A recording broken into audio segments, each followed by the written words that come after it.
Assalamualaikum warahmatullahi wabarakatuh. Perkenalkan, saya Dr. Opi Irawansyah, Magister Pendidikan Islam, dosen tetap program studi bisnis digital Fakultas Ekonomi dan Bisnis Universitas Al-Irsyad Cilacap. Saat ini saya dalam proses mengikuti sertifikasi dosen gelombang 1 yang diselenggarakan oleh Kemendikti Saintek tahun 2025. Saya akan melakukan penyusunan dokumen pernyataan diri dosen dalam Unjuk Kerja Tridharma Perguruan Tinggi atau PDD UKT PT. Pada kesempatan ini saya akan menjelaskan salah satu mata kuliah yang akan saya ampu, yaitu Al-Islam 1. Saya mengajar mata kuliah Al-Islam 1 pada semester 2 tahun ajaran 2024-2025 dengan bobot 2 SKS. Mata kuliah Islam 1 ini merupakan mata kuliah penciri program studi S1 Bisnis Digital dengan kode BDL CK1210. Adapun deskripsi mata kuliah Al-Islam 1 ini merupakan mata kuliah penciri yang mempelajari berbagai hal tentang agama Islam yang dapat mengantarkan mahasiswa memahami dan mempraktikkan ajaran Islam dengan baik dan benar sesuai dengan tuntunan Allah Subhanahu wa Ta'ala dan Rasul-Nya. Pencapaian kompetensi pada mata kuliah ini sangat ditekankan pada hal-hal yang berhubungan dengan 3 hal pokok dalam Islam, yaitu akidah, ibadah, dan akhlak.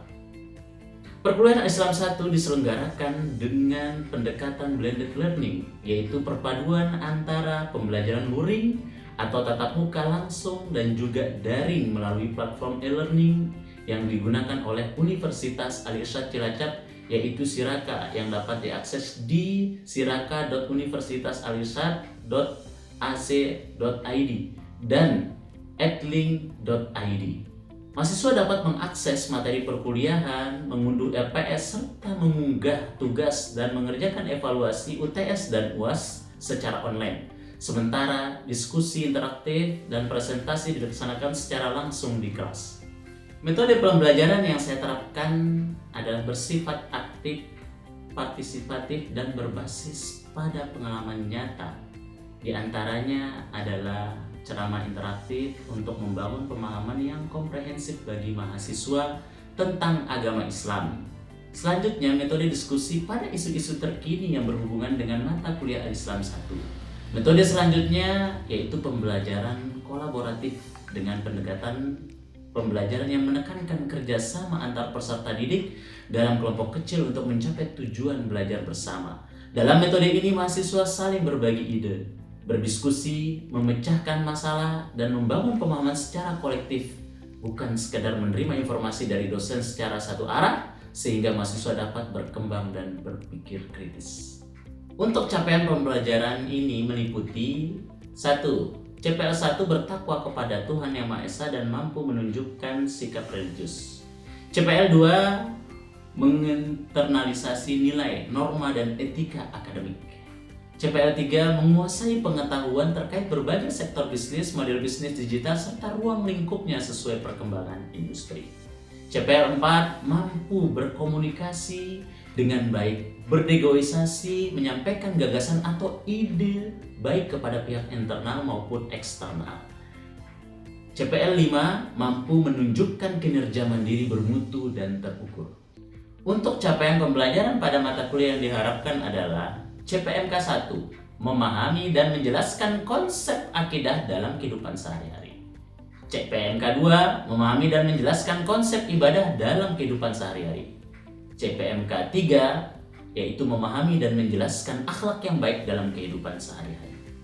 Penilaian dalam mata kuliah ini terdiri dari 3 komponen utama, yaitu 1. Aktivitas partisipatif dengan bobot 25% yang meliputi studi kasus, case study, diskusi, presentasi, kehadiran, dan lain-lain. Dengan prinsip proses penilaian tersebut melibatkan mahasiswa untuk aktif berpartisipasi dengan dosen, mahasiswa, masyarakat, dan lainnya. 2. Hasil proyek dengan bobot 25% yang meliputi team-based project, project-based learning, dan lain-lain. Dengan prinsip penilaian tersebut memberikan mahasiswa sebuah proyek pembelajaran kepada mahasiswa. 3. Kognitif dengan bobot 50% yang meliputi UTS, UAS, tugas, individu, kuis, dan lain-lain. Dengan prinsip proses penilaian tersebut menitik beratkan pada kemampuan kognitif setiap individu mahasiswa. Untuk rinciannya, bobot penilaian kognitif ini UTS 15%, UAS 15%, dan tugas individu, kuis dan lainnya 20% sesuai yang tertera dalam rencana pembelajaran. Penilaian dilakukan secara objektif berdasarkan indikator seperti ketepatan dan penguasaan materi, partisipasi aktif, serta kemampuan analisis terhadap studi kasus. Saya menggunakan rubrik penilaian yang jelas dan terukur, dan hasil evaluasi saya sampaikan kembali kepada mahasiswa sebagai bagian dari proses umpan balik untuk meningkatkan kualitas pembelajaran. Melalui pendekatan ini, saya berkomitmen untuk menciptakan pembelajaran yang berpusat pada mahasiswa sekaligus menyiapkan lulusan yang mampu berpikir kritis, adaptif terhadap perubahan, serta mampu menerapkan nilai-nilai Islam dalam kehidupan sehari-hari. Selanjutnya, berikut kami tampilkan video pembelajaran mata kuliah Islam 1. Selamat menyaksikan. Assalamualaikum. Gimana kabar semuanya? Ya, untuk memulai perkuliahan kita, silahkan ketua kelas memimpin untuk berdoa. Baik, untuk teman-teman untuk mulai pada pagi ini, mari kita berdoa masing-masing, berdoa bersama. Bismillah. Doa selesai. Ya, terima kasih kepada ketua kelas. Insya Allah pada kesempatan ini kita akan melanjutkan pembahasan yaitu mata kuliah Al-Islam 1. Pada pertemuan sebelumnya kita sudah membahas beberapa materi, di antaranya adalah fikih pernikahan, dan ada juga sebelumnya lagi ada sumpah dan nadar dan seterusnya. Nah, sedikit ingin Ustadz menanyakan, coba di sini silakan angkat tangan yang bisa. Bersumpah yang benar itu bagaimana dalam Islam? Siapa yang tahu? Silakan angkat tangan. Ya, sumpah yang benar dalam Islam. Siapa? Alan, bagaimana bersumpah dalam Islam? Lupa. Ya, siapa yang bisa? Silakan. Ya, Vira. Bersumpah tidak boleh bersumpah atas nama selain Allah. Contohnya kayak dari langit, terus nama orang tua atau demi Ka'bah. Karena di hadis Bukhari dan Muslim itu Rasulullah bersabda, barang siapa yang bersumpah maka hendaklah ia bersumpah dengan nama Allah. Oke, ya, terima kasih. Nah, itu sedikit jawaban dari Vira dan mengingatkan kita materi sebelumnya, sumpah itu hanya boleh dengan nama Allah. Itu dalam keyakinan Muslim, sesuai dengan mata kuliah kita Al-Islam ini. Jadi bersumpah demi Allah atau nama Allah yang lainnya, demi Ar-Rahman, demi Ar-Rahim, dan seterusnya. Nah, untuk saat ini kita akan melanjutkan materi kita, itu tentang fikih kelahiran. Yang paling penting nanti kita akan bahas yaitu kebutuhan spiritual bagi bayi baru lahir. Jadi fikih kelahiran artinya memahami bagaimana kelahiran seorang bayi dan bagaimana Islam menjelaskan bayi yang lahir itu kebutuhannya apa saja, yang harus dilakukan oleh orang tua apa saja. Nah, jadi intinya fikih itu pemahaman kelahiran, berarti pemahaman tentang kelahiran seorang bayi. Jadi bagaimana orang tua ketika diberi anugerah seorang bayi, bagaimana dia memberikan atau memenuhi kebutuhan-kebutuhan bayi tersebut. Terutama dalam hal ini karena mata kuliah kita Al-Islam, yaitu kebutuhan spiritualnya. Pertama, kebutuhan spiritual bagi bayi baru lahir itu adalah ya, kasih sayang kedua orang tua. Apa? Kasih sayang kedua orang tua. Jadi orang tua itu harus menyambut kelahiran bayi tersebut, ya, bukan seperti yang banyak terjadi mungkin di masyarakat, ya, bayi yang lahir tidak diinginkan, bahkan bayinya dibuang. Nah, ini adalah permasalahan. Maka kita harus bahas, ternyata orang tua itu sangat penting dalam pendidikan anak. Sangat penting bagaimana merawat anak, memberikan kebutuhan anak. Dan itu harus dipahami. kalian mungkin sekarang belum, tapi itu bekal kalian bagaimana nanti ketika memiliki seorang anak. Ya, langsung saja kita masuk kebutuhan spiritual bayi. Pertama apa tadi? Kasih sayang. Kedua, orang tua. Jadi kasih sayang orang tua ini penting. Nah, bahkan disebutkan dalam Al-Quran harus menyambut dan memberi kabar gembira ketika lahir seorang bayi. Maka kalian mungkin sering dengar biasanya di WA, telah lahir putra terus dengan berat sekian. Nah, maka ini memberi kabar gembira. Karena lahirnya seorang bayi itu adalah kabar gembira. Generasi penerus. Bahkan seorang raja, kalau raja itu mereka sangat-sangat menunggu kelahiran generasi setelah mereka itu kelahiran bayi. Nah, ini kasih sayang kedua orang tua. Yang kedua adalah ini mendoakan. Nah, jadi mendoakan bayi itu sangat penting. Siapa yang tahu apa doa untuk bayi baru lahir? Dalam Islam ya, ada salah satu doa untuk bayi baru lahir. Ya, di antaranya doa yang dibacakan oleh Rasulullah SAW kepada Hasan dan Husain. Ya, u'iduka bikalimatillahi tamah min kulli syaithanin wa hamma wa min kulli ainin lama. Ini doa perlindungan. Nah, karena apa? Bayi yang baru lahir itu disebutkan ya dalam hadis langsung diganggu oleh setan. Nah, secara medis bayi lahir itu nangis karena pernafasannya itu bisa berfungsi atau sistem pernafasannya bisa berfungsi itu setelah dia teriak atau nangis itu. Jadi tidak bertolak belakang. Ya, tangisan bayi baru lahir dalam Islam itu diganggu oleh setan. Tangisan bayi baru lahir menurut medis karena itu membuat dia bisa apa? Bernafas. Maka ada bayi kalau nggak teriak ketika lahir atau nangis malah dibuat supaya nangis. Artinya apa? Supaya sistem pernafasannya itu berfungsi. Itu secara medisnya. Oke?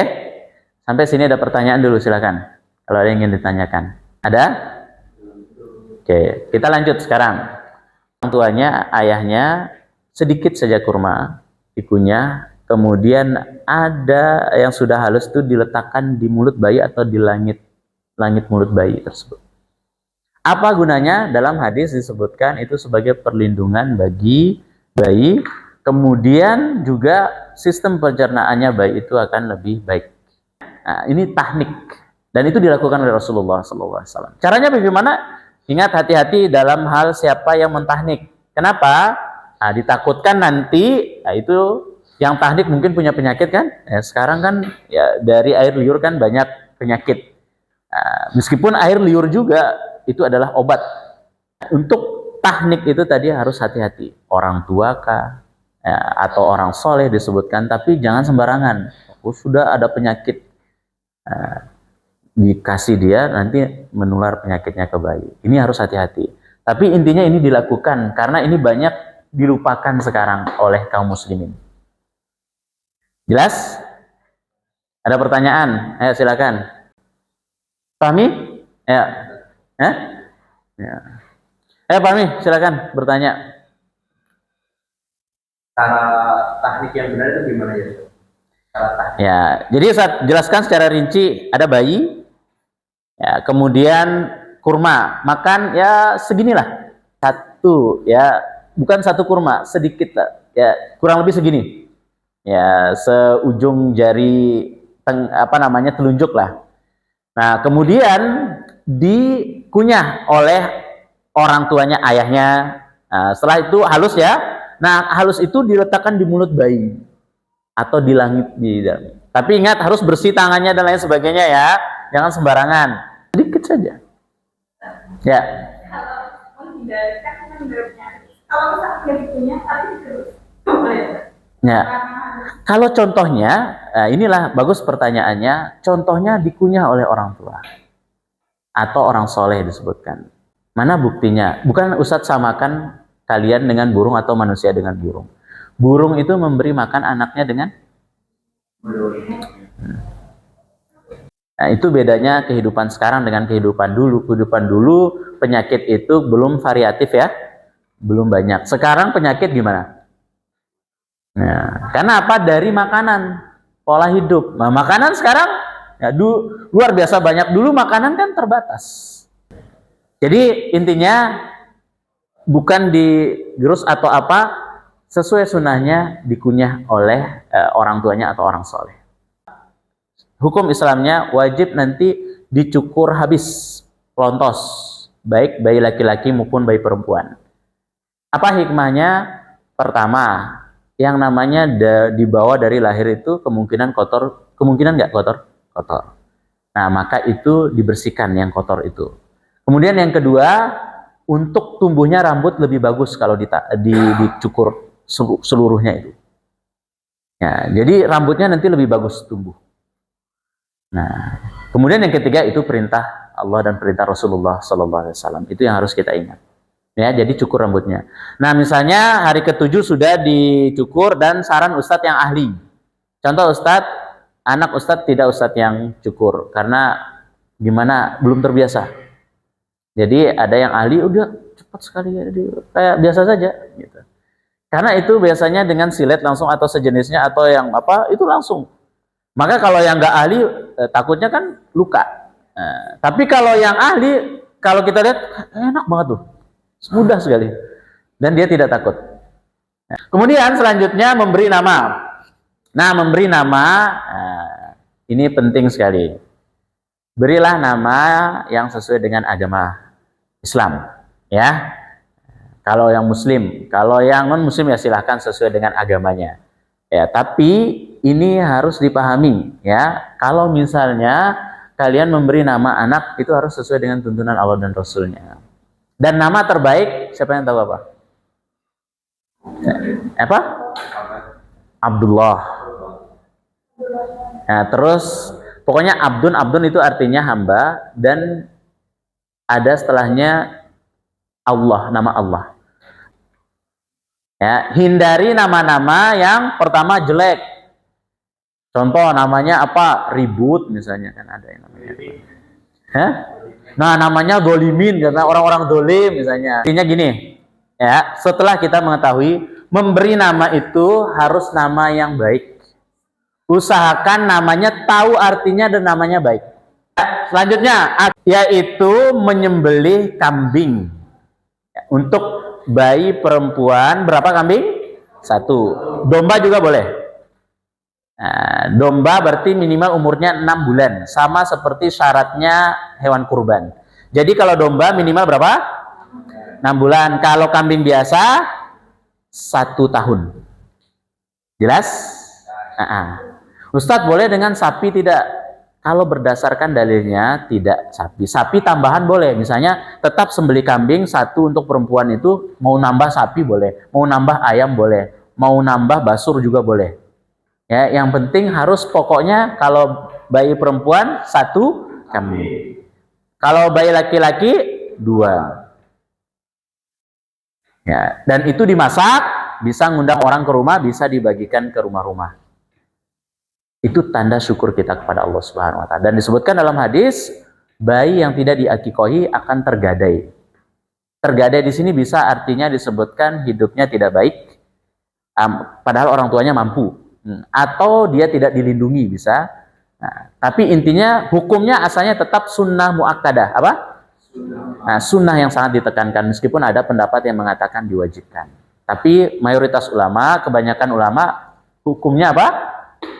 Sunnah muakkadah. Dan ini kewajiban siapa? Orang tua. Ya, kalau mampu 1. Kalau 2 untuk laki-laki, perempuan 1. Ustadz, kalau sudah melebihi hari ke-7 boleh nggak? Ulama menjelaskan boleh hari ke-14, 21, kelipatan 7. Dan pendapat Imam Syafi'i sampai dia balik. Nah, sebelum balik kalau mampu dilaksanakan. Kalau setelah balik berbeda pendapat ulama, ada yang membolehkan, ada yang tidak. Intinya kalau mampu akikoh. Perempuan berapa tadi kambingnya? Laki-laki? Oke, ada pertanyaan sampai sini? Ya, silakan.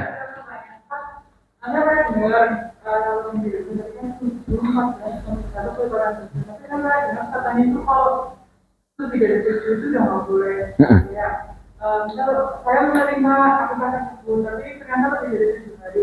Katanya ada yang bilang daging itu nggak boleh dimakan. Ya, ya. Berdasarkan penjelasan ulama, ya, intinya akikoh itu asalnya hari ke-7, itu asalnya. Kalau orang tidak mampu, bagaimana? Ya sudah, gimana lagi nggak mampu? Ternyata dia mampu hari ke-14, boleh nggak? Insya Allah boleh.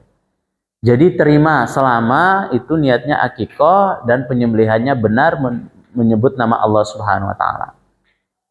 Ya, jadi intinya terima boleh, tidak ada masalah. Nah, kalau yang mengatakan tidak boleh, silakan, dia berarti tidak menerima, nggak apa-apa. Mungkin keyakinan dia seperti itu. Tapi kalau berdasarkan penjelasan ulama, salah satunya Imam Ahmad, beliau kelipatan boleh 7, 21 dan seterusnya. Kalau Imam Syafi'i bahkan tetap itu sunnah sampai sebelum dia balik. Dan saran Ustadz tetap di awal, dalam arti tanggal 7, bukan tanggal 7, hari ke-7. Jelas ya? Jadi intinya kalau ada orang pemahaman seperti itu, ya silahkan. Tapi pada asalnya akikoh hari ke-7 atau kelipatannya, dan mazhab Imam Syafi'i mengatakan sebelum apa? Sebelum balik. Nah, kalau setelah balik berbeda lagi pendapat ulama, ada yang boleh, ada yang tidak. Tapi intinya itu asalnya kewajiban siapa? Orang tua. Jelas? Oke. Ada lagi sebelum saya lanjut?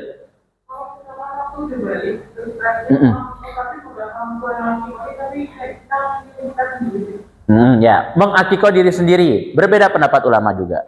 Ada yang boleh, ada yang mengatakan tidak perlu lagi.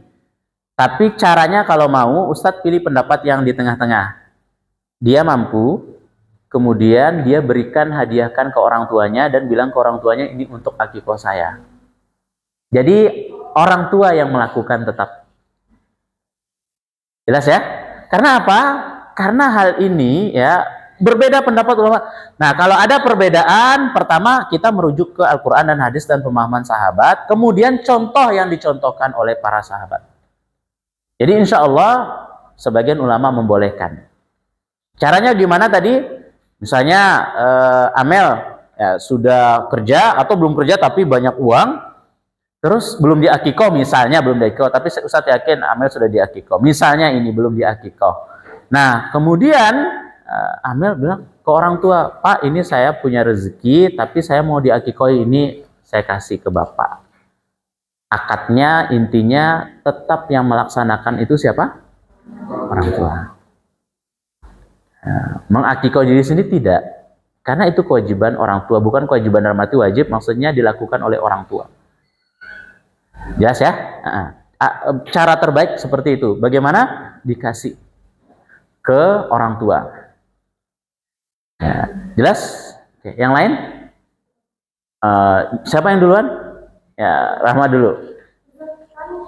Sebenarnya kalau laki-laki 2 kambing, kalau perempuan 1 kambing. Misalnya keluarganya tuh banyak, terus sama tetangganya tuh ini akrab terkenal gitu. Kalau hanya belinya perempuan 2, satu yang ngasih sedekah, satu yang waktu boleh. Boleh banget. Itu yang saya katakan tadi. Pokoknya 1 asalnya. Kalau tambahannya mau sapi, unta, nggak apa-apa. Kalau misalnya ada, intinya ayam juga tambahannya boleh. Tapi 1 nih. Contoh Ustadz, alhamdulillah setiap akikoh, padahal anak Ustadz perempuan, tetap biasanya 2 atau 3 kambing. Kenapa? Ya keluarga banyak, teman banyak. Ya kalau mampu silakan. Kalau tidak juga tidak ada masalah. Paham ya? Intinya pokok utamanya disebutkan perempuan 1 kambing, 1 itu. Kalau mau ditambah, baik itu kambing, domba, sapi, unta, misalnya kalau punya, misalnya ya, itu ayam boleh, basur Ustaz bilang boleh. Itu sebagai apa? Tambahan. Tapi pokoknya harus apa? 1 kambing. Jelas? Sekarang yang kelima, ini yang terakhir, meskipun nanti lebih detail mungkin ada pertemuan-pertemuan selanjutnya kita bahas, yaitu khitan. Apa? Nah, khitan ini hukumnya bagi laki-laki wajib. Bagi perempuan berbeda pendapat ulama, ada yang mengatakan wajib, ada yang mengatakan sunnah. Nah, tapi intinya khitan ini adalah kebutuhan spiritual bagi bayi baru lahir. Ustadz, kok baru lahir berarti langsung dikhitan? Tidak. Lebih baik mungkin lahir 3 hari, sebulan, 1 tahun, sarannya kalau bisa lebih cepat lebih baik. Kenapa? Jangan sampai balik baru khitan. Kan dia auratnya itu kan dilihat oleh orang-orang. Kayak ada beberapa tempat itu khitannya SMP. Ya jangan. Lebih baik khitan itu kapan? Ya. Sebulan boleh nggak? Boleh. 3 bulan nggak boleh. Bahkan menurut ya secara medis, menurut medisnya itu lebih baik seorang itu khitan ketika dia masih kecil.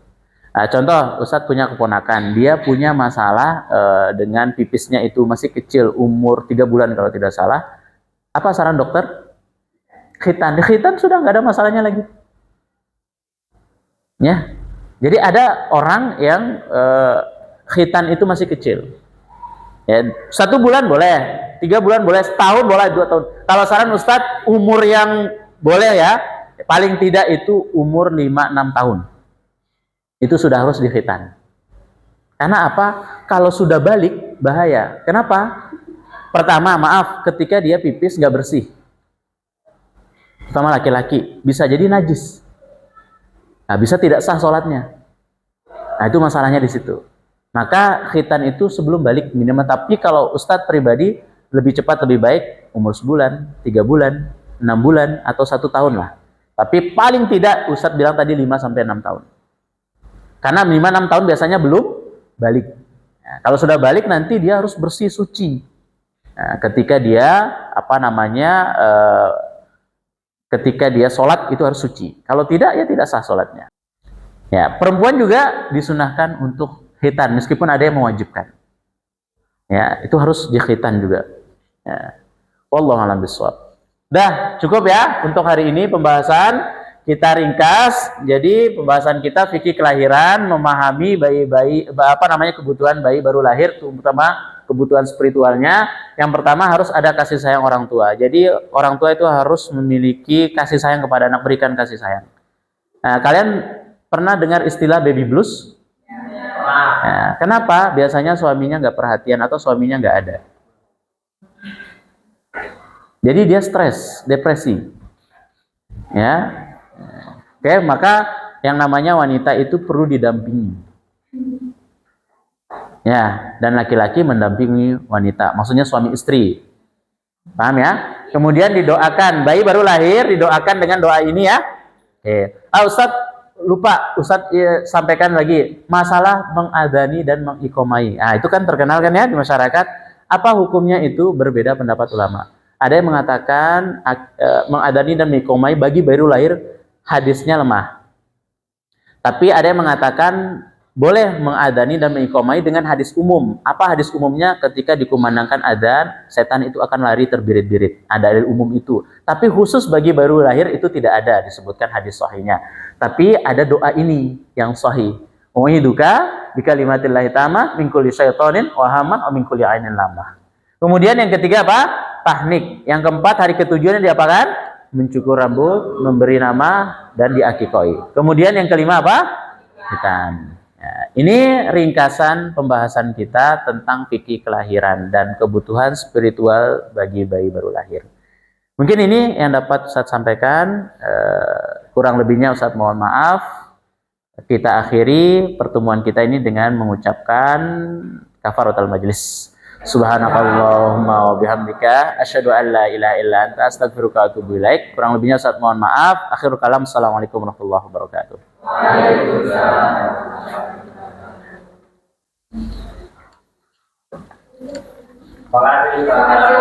Ya, sama-sama.